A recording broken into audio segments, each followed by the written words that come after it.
Good afternoon, everyone. Bonjour et bienvenue.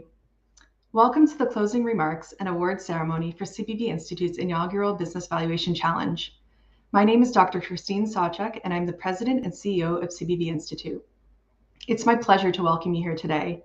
The interest in this competition, in its first year, from university teams across Canada has been tremendous, and all signs point to this event continuing for years to come. On behalf of CBV Institute and our network of business valuation professionals, I would like to once again congratulate all of this year's participants. The caliber of your analysis and your professional presence impressed the judges to no end. In particular, congratulations go to the 3 teams who proceeded to today's final round. Before the awards are announced, we'll be hearing from our platinum sponsors, OMERS and KPMG. Speaking on behalf of OMERS is Kevin Hutchinson, Senior Vice President of Investment Finance and Valuations. Kevin leads the OMERS private investment valuation team with a focus on infrastructure and private equity asset classes. He's responsible for leading all activities supporting the valuation and analysis of infrastructure and private equity portfolios. Kevin will then hand it over to Derek Mello, who will be speaking on behalf of KPMG. Derek is a partner in the valuation services practice. In this role, Derek specializes in the preparation of valuation for private business and public companies for the purposes of merger and acquisition transactions, divestitures, income tax planning, litigation, corporate restructuring, executive compensation plans, and financial reporting. Following Derek's remarks, we'll return to the main attraction, the BV Challenge 2022 award ceremony. Kevin, over to you. Thank you, Christine, and hello, everyone.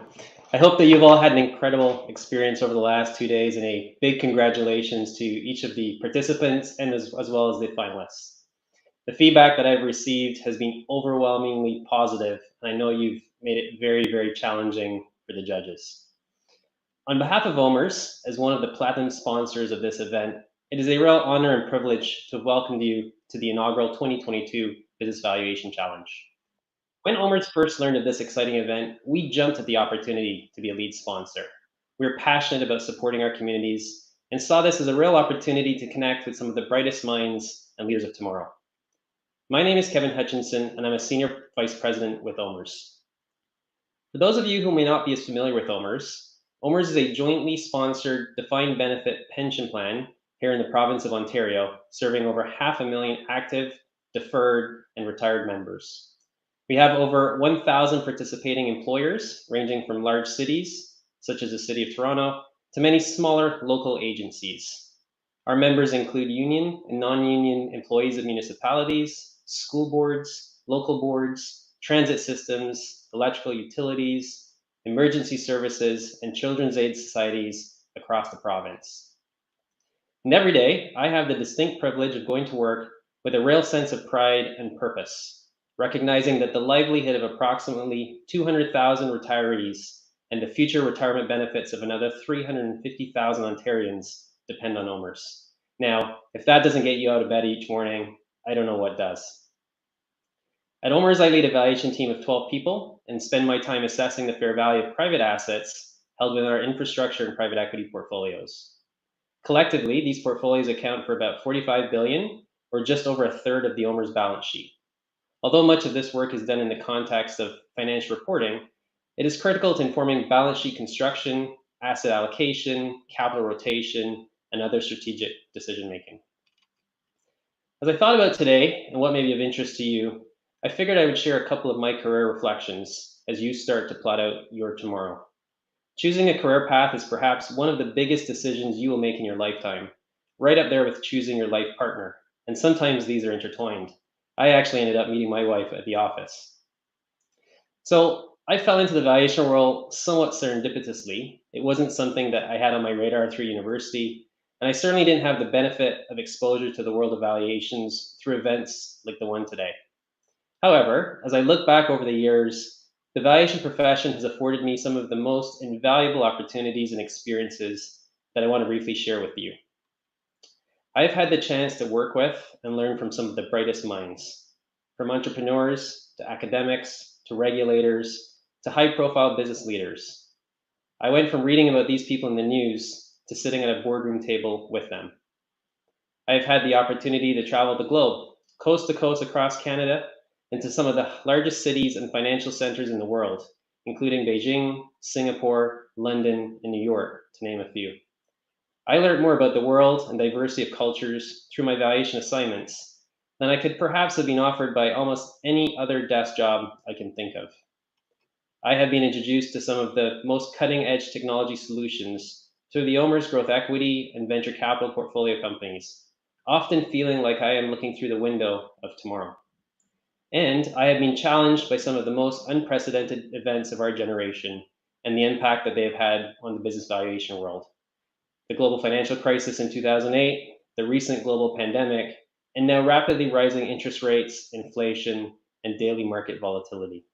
Each of these events have provided a unique but really exciting backdrop to business valuations. All of that to say, my friends, the world of business valuations has offered me such an abundance of life experiences and can do the same for each of you. This is the future that you can look forward to as a CBV. In closing, I hope that you all enjoyed the competition, the networking, and most importantly, I hope that you had some fun along the way. I truly hope to be able to work with many of you as CBVs in the near future. And as we say here at OMERS, let's build tomorrow together. Derek, over to you.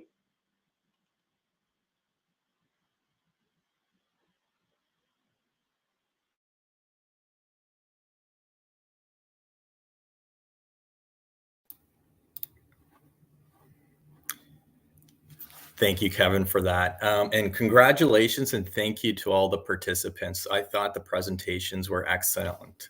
I'm also impressed that you all took the time to enter the competition. I know there was significant money on the line, but I also think that most, if not all of you, would have entered anyways for the opportunity to compete against other universities, gain the experience, network with CBV professionals, and add to your resume.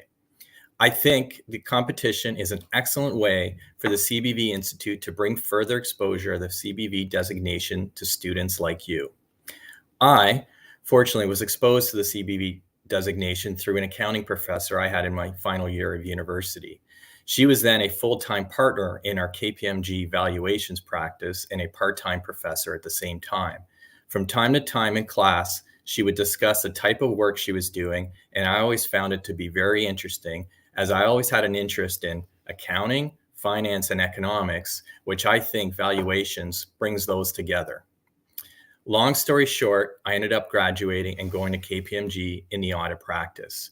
After about 2 years, that same professor reached out to me and asked me if I was interested in going to the valuation practice.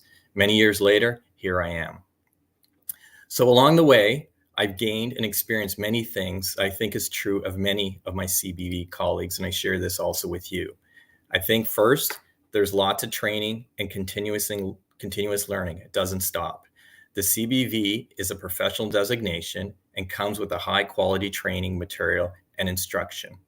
I know our firm, for example, has even more training on top of the CBV program, as we have a number of onboarding and training programs when someone new starts. Also, we are continuously developing new content and programs for our people. Some of that content is valuation specific, whereas other material can just be on leadership, coaching, specific industry related topics, could be on writing, how to use databases, etc. Also, as a CBV, there's lots of learning that happens on the engagements themselves. This can be technical learnings, but also how to interact with other team members and clients. As CBVs, we often deal with the most senior people at the company. I've worked on many clients across many industries and around the world. While over a long period of time, I do have some areas of focus that I focus in on and are known in the industry. I still, though, enjoy the breadth of work. At KPMG, for instance, we work with private equity firms, the large pension funds, and corporates across all industries. We also work with other colleagues in our firm, in other areas of our firm, and around the world. While I and many have done very well staying at KPMG, many staff have left our group to try different opportunities. While I think some may have regretted their decision, many have gone on to be also very successful. Some have left to business development and strategy at corporates. Others have gone to banks. They've either gone to investment banking or analyst coverage. And many others have gone to pension funds to work in their valuations group. Kevin is an example. He was at KPMG previously. I think all those employers have clearly seen and continue to demand high quality CBVs with good experience. I could go on about the value of being a CBV and the experiences I've gained at the firm, but I'll end it here. As it's Friday afternoon and you're awaiting your results. So again, thank you, congratulations, well done, and best of luck. Christine.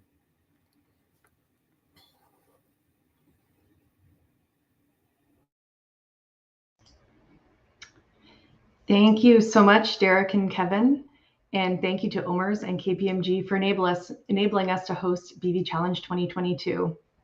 And now, without further ado, it is my great pleasure to announce the first, second, and third place BV Challenge 2022 award recipients. By way of reminder, the third, second, and first place teams will receive $2,500, $5,000, and $10,000 respectively. And in third place, we have Team 16 from the UBC Sauder School of Business, Tony Liao, Ayush Malhotra, and Matthew Stewart. Congratulations, Tony, Ayush, and Matthew. And in second place, we have the team from the University of Toronto, Rotman School of Management, Team 13, Andrew Ko and Jesse Wang. Congratulations, Andrew and Jesse.